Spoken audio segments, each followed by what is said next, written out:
Again on your favourite channel. Students, अब तक videos में स्ट्रक्चर ऑफ एटम के बारे में हमने एक वीडियो, लास्ट वीडियो में हमने पढ़ा है structure of atom, that is of class 10th या 9th दोनों में होगा, ठीक है, बट 11th में भी है, ठीक है। लेकिन स्ट्रक्चर ऑफ एटम में हमने जो इनिशियल वीडियो दी है, उस वीडियो के अंदर आपने पढ़ लिया कि इलेक्ट्रॉन्स, प्रोटॉन्स और न्यूट्रॉन्स को कैसे मतलब डिस्ट्रीब्यूट किया गया है एक एटम के अंदर, राइट। कि एक एटम के अंदर आपका सेंट्रल पार्ट जो होता है वो होता है आपका न्यूक्लियस, फिर उसके अंदर आपके प्रोटॉन्स और न्यूट्रॉन्स प्रेजेंट होते हैं और सर्कुलर फॉर्म में इन दी शेल्स और इन दी ऑर्बिट्स इलेक्ट्रॉन्स रिवॉल्व करते रहते हैं अराउंड दी न्यूक्लियस। उस वीडियो में हमने आइसोटोप्स, आइसोबार्स, स्टोन्स वगैरह के बारे में भी पढ़ा था, ठीक है। अगर आपने वो वीडियो नहीं देखा है तो इस वीडियो के बाद भी आप उस वीडियो को देख लेंगे तो भी ठीक है, but students please watch the videos, okay. तो देखते हैं स्ट्रक्चर ऑफ एटम में आज हम क्या पढ़ने वाले हैं। आज हम पढ़ने वाले हैं स्टार्टिंग, मतलब स्ट्रक्चर ऑफ एटम से सबसे पहले स्ट्रक्चर ऑफ एटम की बात हो रही है तो स्ट्रक्चर ऑफ एटम में ही वो चीज आ जाएगी आपकी आइसोटोप्स, आइसोटोन्स और atomic number, mass numbers. But आज सबसे पहले हम ये देखते हैं कि एटम के जो स्ट्रक्चर्स थे उस स्ट्रक्चर में सबसे बड़ा रोल किसका रहा है, मतलब जिन्होंने सबसे पहले ये चीज ऑब्जर्व करी कि हर एक चीज के अंदर एटम प्रेजेंट है, यानी अगर एटम नहीं होगा तो कोई भी चीज नहीं बन सकती। अब चीज में बोल रही हूं इन दैट सेंस मैटर, तो साइंटिस्ट का नेम है जॉन डाल्टन और उन्होंने 1808 में अपना एक थ्योरी दी थी, जिस थ्योरी को काफी ज्यादा बार पढ़ा गया, काफी पॉपुलर थ्योरी रही उनकी वो, ठीक है। वो एक इंग्लिश के टीचर भी रहे हैं जॉन डाल्टन, लेकिन वो एक केमिस्ट और साइंटिस्ट भी रहे हैं, दैट इज वाई उन्होंने वो ऑब्जर्वेशन करते रहे साइंटिस्ट की, मतलब स्टडीज करते रहे, देखते रहे कि क्या चीज ऐसी है जिससे सब चीज मिलकर बन रही है। तो उन्होंने ये चीज बोला कि कोई एक चीज तो ऐसी है जो सबके अंदर प्रेजेंट है and that is the atom. उन्होंने ये कह दिया कि हर एक चीज that is matter is composed of small particle and that is called atom. तो उन्होंने कुछ पॉस्टुलेट्स दिए, डाल्टन ने सबसे पहले कुछ पॉस्टुलेट्स दिए। उन पॉस्टुलेट में उन्होंने क्या कहा कि जो मैटर है वो किससे मिलके बना है, एटम से। तो हम कुछ पॉस्टुलेट्स देखते हैं सबसे पहले उनके, right. But before that students, सबसे पहले पॉस्टुलेट, कोई नहीं पॉस्टुलेट्स ही देखते हैं, सब कोई बात नहीं, पॉस्टुलेट पहले पढ़ लीजिए या फिर आप लॉ ऑफ केमिकल कॉम्बिनेशन पढ़ लीजिए, कोई दिक्कत नहीं है। तो यहाँ पर उन्होंने क्या कहा, पहले पॉस्टुलेट देखते हैं। सबसे पहला पॉस्टुलेट उन्होंने यही बोला कि all the matter, right, all matter या the matter is composed of small particles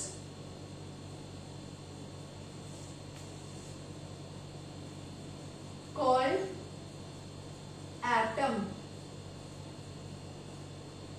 ठीक है। तो उन्होंने क्या बात बोली, उन्होंने बोला कि सारे जो मैटर है, जो भी चीज है, चाहे एक पेन है, नोटबुक है, आपका फोन है, कुछ भी है, हर एक चीज के अंदर एटम प्रेजेंट है। सबसे स्मॉलेस्ट यूनिट उन्होंने उसको बोल दिया कि स्मॉलेस्ट पार्टिकल की जगह स्मॉलेस्ट यूनिट आप लिख सकते हैं, स्ट्रक्चरल यूनिट लिख सकते हैं। जैसे कि देखिए, आपको एज यूजुअल पता होगा कि मतलब जैसे हमें घर बनाना है, सो हमारे लिए घर बनाने के लिए सबसे मेन बेसिक जो स्ट्रक्चर हमारा होना चाहिए वो क्या होना चाहिए, क्या ब्रिक होनी चाहिए या नहीं होनी चाहिए। यानी कि अगर हमारे पास ब्रिक ही नहीं होगी तो क्या हम बना पाएंगे अपने, मतलब एस्टैब्लिश कर पाएंगे अपने होम को या हाउस को, नहीं ना। तो एक बेसिक चीज जिससे आप इतने बड़े घर को, एंटायर हाउस को खड़ा कर सकते हो, तो सबसे बेसिक चीज क्या होगी आपकी, ब्रिक, राइट। तो ऐसे उन्होंने बोला कि कोई चीज हो, चाहे किसी चीज की भी शुरुआत क्यों ना हो, वो होगी शुरुआत तो सिर्फ होगी एटम्स। चलो, स्मॉलेस्ट यूनिट उन्होंने उसको बोल दिया कि एटम हमारी एक स्मॉलेस्ट यूनिट होती है, ओके। चलो जी, नेक्स्ट देखते हैं। नेक्स्ट उन्होंने बोला कि एटम एक स्मॉलेस्ट यूनिट के साथ साथ एक इनडिविजिबल यूनिट भी है।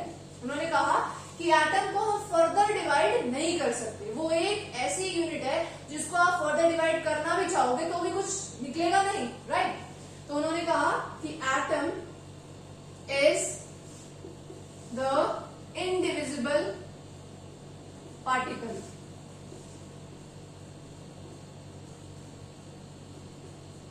राइट। उन्होंने कहा कि एटम को हम फर्दर डिवाइड कर ही नहीं सकते, एटम से छोटा कुछ हो ही नहीं सकता कि ताकि उससे तोड़ के या उसे डिवाइड करके हम कुछ नया निकाल सके, ऐसा उन्होंने बोला कि ऐसा कुछ ही नहीं है, उससे छोटी यूनिट कुछ हो ही नहीं सकती हमारे लिए। Atom is a indivisible particle. Number 3, उन्होंने कहा कि अगर एक एटम के अंदर, मतलब एक एलिमेंट ले लो, उस एलिमेंट के अंदर अगर एक एलिमेंट है, यानी सेम एलिमेंट की अगर बात हो रही हो, तो उसके अंदर जितने भी एटम प्रेजेंट होंगे, एलिमेंट ही तो बनाता है हमारे एटम को, मतलब एटम से तो बनता है एलिमेंट। देखो एटम को ज्वाइन करके हमारा एलिमेंट बनता है, और मॉलिक्यूल को जोड़ के हमारा क्या बनता है, कंपाउंड, राइट। तो उन्होंने कहा कि एलिमेंट अगर सेम होगा, सेम एलिमेंट्स के अंदर एटम भी तो सेम ही होंगे, तो उन्होंने कहा कि अगर एलिमेंट हमारा सेम है तो उसके अंदर जितने भी एटम प्रेजेंट होंगे वो सारे के सारे हर एक प्रॉपर्टी के अंदर सेम होने वाले हैं। मतलब केमिकल प्रॉपर्टीज उनकी सेम होंगी इन दोनों एटम्स की। 2-3 मतलब मिलियन ऑफ एटम्स होते हैं किसी भी छोटे से पार्टिकल के अंदर, किसी भी छोटे से एलिमेंट के अंदर। तो उन्होंने कहा कि बहुत सारे एटम्स होंगे तो उनका सभी का केमिकल प्रॉपर्टी, उनका मास, उनका साइज, सब कुछ क्या होने वाला है, सेम होने वाला है, अगर एलिमेंट क्या है, सेम बात उन्होंने 4th वाले पोस्टुलेट में बोली। बट क्या बोल दिया वहां पर, उन्होंने ये कहा कि अगर एलिमेंट डिफरेंट हो जाता है, राइट, कि atom of different elements have different chemical properties like size, mass, ठीक है। तो इस तरह से उन्होंने ये चीज 2 पोस्टुलेट्स में बोली उन्होंने। हालांकि 3rd पोस्टुलेट में उन्होंने बोला था, अच्छा 4th हो गया, फिर देखते हैं 5th में उन्होंने बोला, जो 5th या नंबर आप किसी भी तरह से अरेंज कर सकते हो, ऐसा नहीं है कि आपको फर्स्ट पे यही बोले, और फर्स्ट पे ये चीज बोल देंगे तो आपको थोड़ा सा आइडिया रहेगा कि हाँ उन्होंने मैटर के बारे में क्या बात बोली और एटम के लिए उन्होंने क्या चीज ऑब्जर्व करी, ठीक है। अच्छा, तो उन्होंने नेक्स्ट पोस्टुलेट क्या बोला, उन्होंने ये कहा कि एक तो ये बोल दिया उन्होंने कि एटम को हम डिवाइड ही नहीं कर सकते।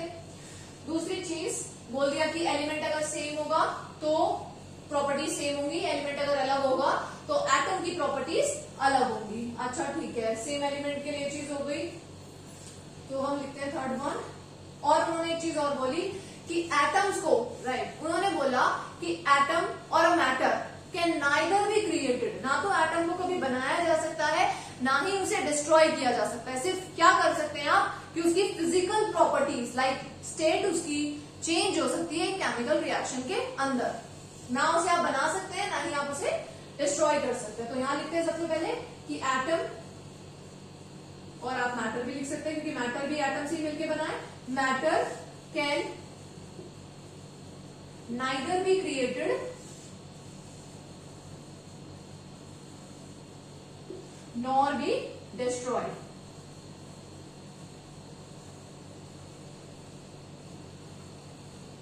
ठीक है, it can only change its physical state in a chemical reaction.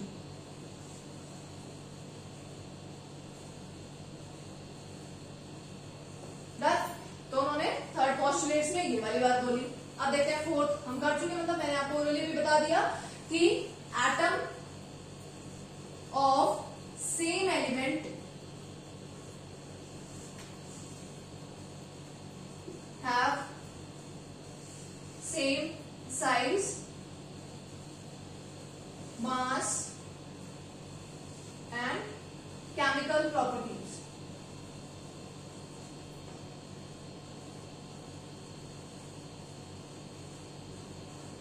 ठीक है, okay, and 5th one is atom of different elements have different size, different mass and different chemical properties. चलो जी, atom of different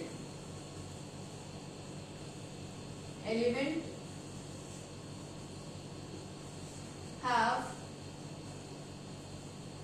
different size, mass and chemical properties. Done. तो उन्होंने ये सारी चीजें observe करी ड्यूरिंग, मतलब उनकी जो थ्योरी थी, उस थ्योरी को नाम दिया गया था डाल्टन्स एटॉमिक थ्योरी भी कह सकते हैं आप उसे, और एटॉमिक थ्योरी भी कह सकते हैं, ठीक है। तो एटॉमिक थ्योरी से ही ध्यान रखना आप इसे कि एटम की सबसे पहली थ्योरी जो निकल के सामने आई, मतलब किसी ने ये चीज ऑब्जर्व करी कि बहुत ही माइन्यूट सी कोई चीज, मतलब एटम को आप देख क्या मतलब विजुअल भी नहीं कर सकते, कि सोच भी नहीं सकते, इतना छोटा होता है एटम अपने साइज में, मतलब सेंटीमीटर में भी 10⁻⁸ लाइक, ठीक है। तो देखो सेंटीमीटर कितना सा होता है, उसमें भी 10⁻⁸ में ठीक है, तो मीटर में 10⁻⁻10 मीटर। तो देखो खुद कि एटम कितना छोटा है, और एटम के अंदर इलेक्ट्रॉन्स, न्यूट्रॉन्स और प्रोटॉन्स वो कितने छोटे होंगे। फिर एक एटम के अंदर इलेक्ट्रॉन्स बाहर रिवॉल्व कर रहे हैं, और एटम में जो सेंट्रल पार्ट है हमारा, जो कोर पार्ट है, उसमें न्यूक्लियस है। अब उस न्यूक्लियस के अंदर प्रोटॉन्स और न्यूट्रॉन्स है, तो सोचो कितना छोटा साइज होगा। ठीक है, so this is the John Dalton's atomic theory आपके सामने है। पोस्टुलेट्स इजी है बहुत ज्यादा, आप आसानी से नहीं याद कर सकते। चलो जी ठीक है, अब आगे बढ़ते हैं। उन्होंने क्या बोला, जॉन डाल्टन ने जब ये चीज ऑब्जर्व कर ली तो कुछ लॉ निकाले गए। मतलब उन्होंने ये कहा कि अगर हमें कोई केमिकल रिएक्शन लिखनी है तो उसके लिए हमें कोई कुछ ऐसे सिस्टमैटिक तरीके से कुछ नियम, कायदे, कानून तो बनाने पड़ेंगे, क्योंकि एज यूजुअल लॉज अगर नहीं बनेंगे तो कैसे भी कंबाइन कर देंगे आप एलिमेंट्स को, एटम को, कहीं भी। तो उसके लिए कुछ लॉज बनाए गए थे, और उन्हीं लॉ को कहा गया law of chemical combination. Right, तो देखते हैं यहाँ पे हम law of chemical combination.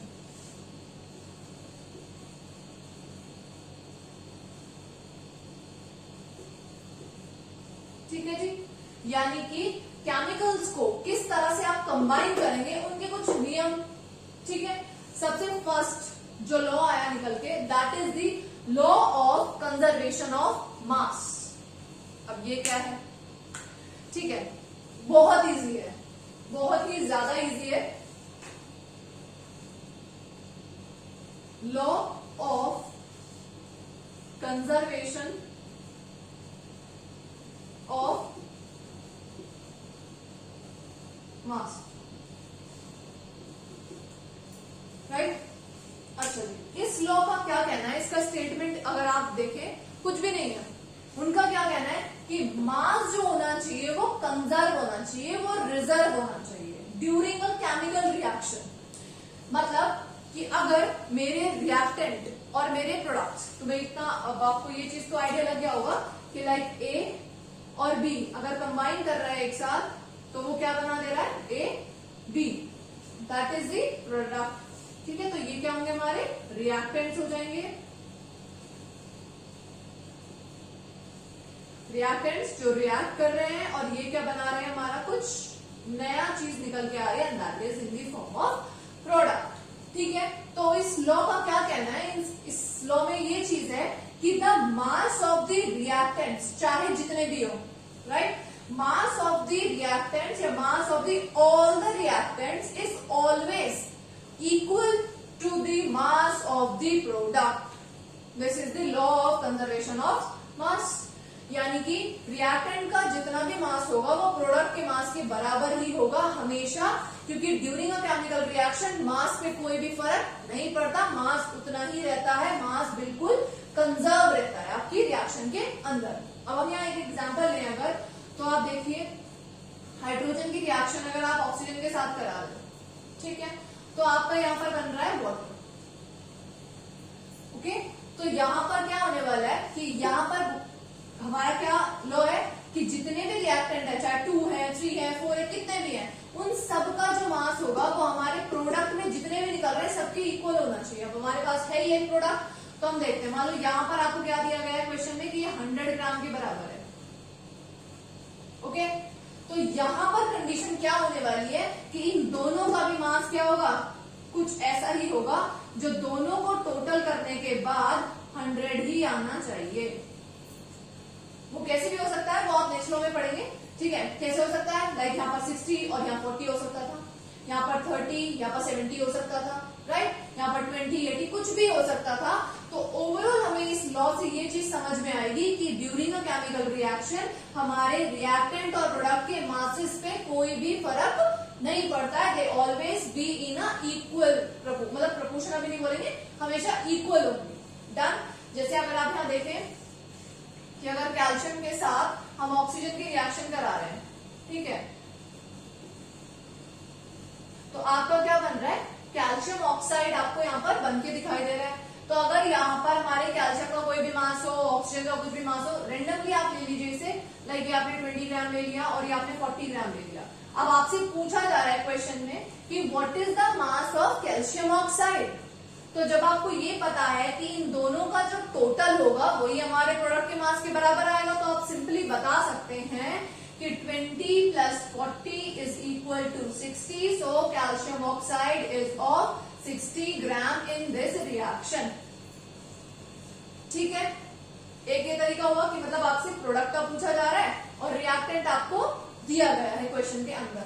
What if अगर आपसे रिएक्टेंट का पूछ लिया जाए और आपसे प्रोडक्ट क्वेश्चन में दिया हो, तब भी आप आसानी से निकाल लेंगे, क्या दिक्कत है? क्योंकि हमें टोटल तो पता है ना कि टोटल क्या होने वाला है, राइट? तो जैसे ये मान लो ये हमारा क्या है 70 ग्राम और ये आपको दे दिया गया है 40 ग्राम.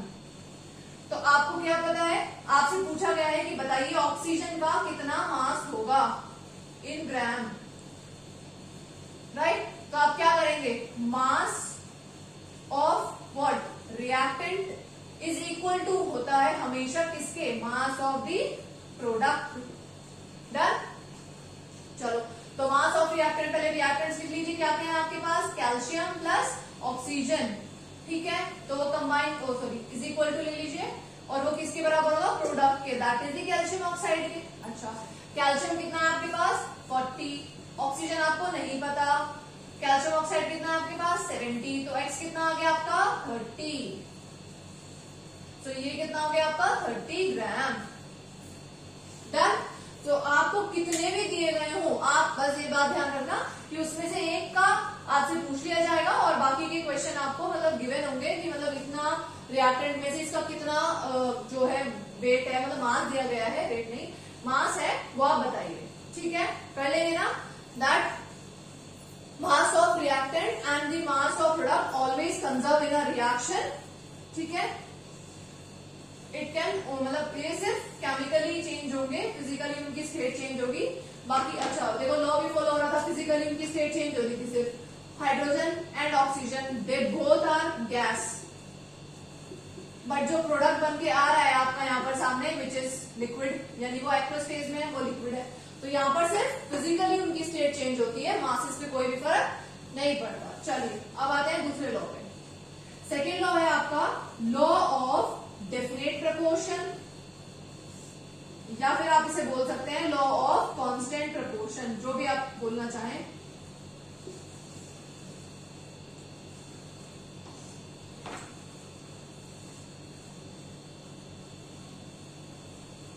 प्रपोर्शन का मतलब आप सभी को शायद पता होगा, एंड दैट इज रेशो. ठीक है, रेशो क्या होना चाहिए हमारा, डेफिनेट होना चाहिए या फिर कांस्टेंट होगा ड्यूरिंग अ केमिकल रिएक्शन. अब इसका क्या मतलब है, इसका मतलब ड्यूरिंग अ केमिकल रिएक्शन जो मास जो रेशो हमारे रिएक्टेंट्स का होने वाला है आपस में, वही हमारे प्रोडक्ट के अंदर जितने भी मॉलिक्यूल्स होंगे या जितने भी एटम्स होंगे उन सबका भी रेशो या प्रपोर्शन उतना ही होगा. अब थोड़ा सा अटपटा सा लगा ना, देखते हैं यहाँ पे. ठीक है, लाइक यही एग्जांपल अगर हम लेते हैं हाइड्रोजन विद ऑक्सीजन और आपका बना देते हैं वो वाटर. ठीक है, चलो बैलेंस इक्वेशन है हमारे पास. एटॉमिक मास हाइड्रोजन का 1 है, ऑक्सीजन का आपका 16. ठीक है,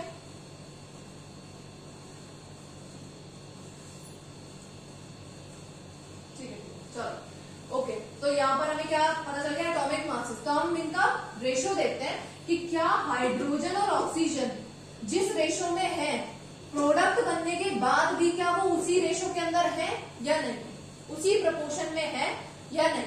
ठीक है, चलो देखते हैं. यहाँ पे हाइड्रोजन यहाँ पर कितनी है आपको 2 2 4, एक हाइड्रोजन का होता है 1.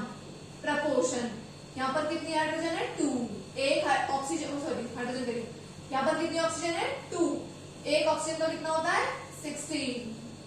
ये अभी हम बाद में लेंगे, पहले रिएक्टेंट्स का ले लेते हैं. यहाँ पर कितना आया 4, 16 2 32, कैंसिल करिए, 4 1 4, 4 8 32. अब देखो इन दोनों का जो रेशो आ रहा है इन दी रिएक्टेंट्स, वो क्या आ रहा है आपका 1:8. तो क्या यहाँ पर भी वही आएगा, आएगा, डेफिनेटली आएगा, क्योंकि दोनों के मॉलिक्यूल्स भी तो इक्वल कर रखे हैं हमने. यहाँ पे देखो 2 4 है, यहाँ पे भी 4 है, यहाँ पर 2 ऑक्सीजन है, यहाँ पे भी 2 ऑक्सीजन है.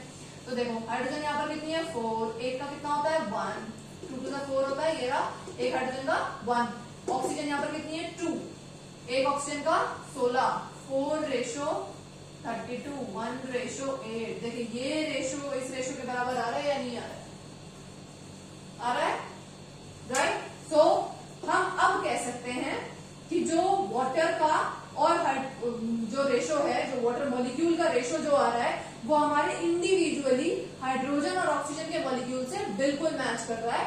So this is the law of constant या फिर लॉ ऑफ डेफिनेट प्रपोर्शन, ठीक है।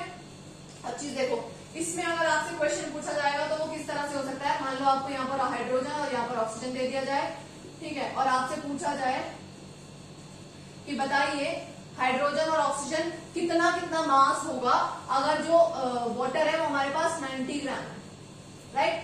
90 ग्राम आपके पास क्या है, वाटर दिया हुआ है। अब आपसे पूछा गया है कि बताइए हाइड्रोजन कितनी होगी इसके अंदर और ऑक्सीजन कितनी होगी। आपको किसी का भी मास नहीं पता, लेकिन आपको इन दोनों के बीच का रेशो तो पता है, राइट, वो तो आप यहां से निकाल सकते हैं। तो आपने सबसे पहले क्या करा, रेशो। अब इन दोनों का जो रेशो होगा वो इस वाले के इक्वली होगा, ठीक। तो हम ये कह सकते हैं कि इन दोनों का जो रेशो निकल के आएगा मासेस में वो इस वाले के मास के बराबर होगा according to law of conservation of mass. चलो जी करते हैं। तो हमें नहीं पता कितना इसका, सिर्फ हमें रेशो पता है। तो हम हाइड्रोजन के लिए मान लेते हैं 1x और इसके लिए मान लेते हैं हम 8x रेशो, ठीक है। अब इन दोनों रेशियोज को आप ऐड करेंगे तो कितना आ जाएगा, 9x इज इक्वल टू कितना होगा 90, x की वैल्यू आ गई आपकी 10, यानी x की वैल्यू 10 आई है। तो इसका मतलब हाइड्रोजन कितनी है इसके अंदर, 10 ग्राम, रेशो 10 इंटू 8 तो कितना हो जाएगा 80 ग्राम। यानी कि 90 ग्राम पानी बनाने के लिए 80 ग्राम आपको ऑक्सीजन की जरूरत है और 10 ग्राम आपको हाइड्रोजन की जरूरत है, तब जाके आपकी 90 ग्राम जो वाटर है उसका मॉलिक्यूल बनकर तैयार हो सकता है। ओके स्टूडेंट्स, ठीक है। So this is all about the law of chemical combination. तो आप पढ़ लीजिएगा। जॉन डाल्टन की थ्योरी, हालांकि आगे जाके जब मॉडर्न एटॉमिक थ्योरी आई तो वो फेल भी हुई, क्योंकि उन्होंने बहुत सारी चीजें ऐसी बोली जो कि एग्जिस्ट उस टाइम पे तो करती थी उनके सामने, लेकिन बाद में जैसे जैसे टाइम बढ़ता गया, जैसे जैसे रिवॉल्यूशन होता चला गया, उनकी थ्योरी थोड़ी फेल होती चली गई। क्योंकि उन्होंने क्या कहा, उन्होंने बोला, हम नेक्स्ट वीडियो में करेंगे, उनके ड्रॉबैक्स हम पढ़ेंगे। उन्होंने ये चीज बोली थी कि एटम को हम डिवाइड नहीं कर सकते, जबकि हम एटम को फर्दर डिवाइड कर सकते हैं। एज आई टोल्ड यू कि एटम को हम फर्दर डिवाइड उसके सब एटॉमिक पार्टिकल्स में कर सकते हैं। किस किस में, इलेक्ट्रॉन्स, प्रोटॉन्स एंड न्यूट्रॉन्स कर सकते हैं ना। तो उनकी बहुत सारी मतलब 4 पोस्टुलेट्स उनके फेल हुए, जो कि जब उस टाइम पे आइसोटोप्स और आइसोबार्स भी नहीं थे, पता थी उनको ये चीज, तब उन्होंने सेम एलिमेंट का सेम मास कर दिया, जबकि आइसोटोप्स एग्जिस्ट करते हैं, ठीक है। डिफरेंट एलिमेंट्स का उन्होंने डिफरेंट मास कर दिया, जबकि आइसोबार्स जब होते हैं, जब मासेस सेम होते हैं तो वैल्यू सेम हो जाती है ड्यू टू सेम मास, ठीक है। तो ये बहुत सारी चीजें थी जो उनकी गलत हुई। तो हम पढ़ेंगे नेक्स्ट वीडियो में drawbacks. Till then keep watching and like the video, ठीक है students, all the very best, thank you for your support and subscribe the channel।